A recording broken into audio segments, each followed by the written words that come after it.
How to replace a 2018 Ford Expedition. 3-button flip key remote battery. Now here's Sergeant Locksmith to show you how.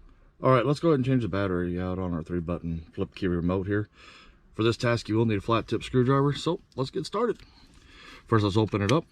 After you open it up, you'll notice where the key sits in here, the back side of the remote. This doesn't have the Ford emblem, yours will, hopefully. If you look right in here, there's a little indentation. Push that and you should twist a little and she'll pop out.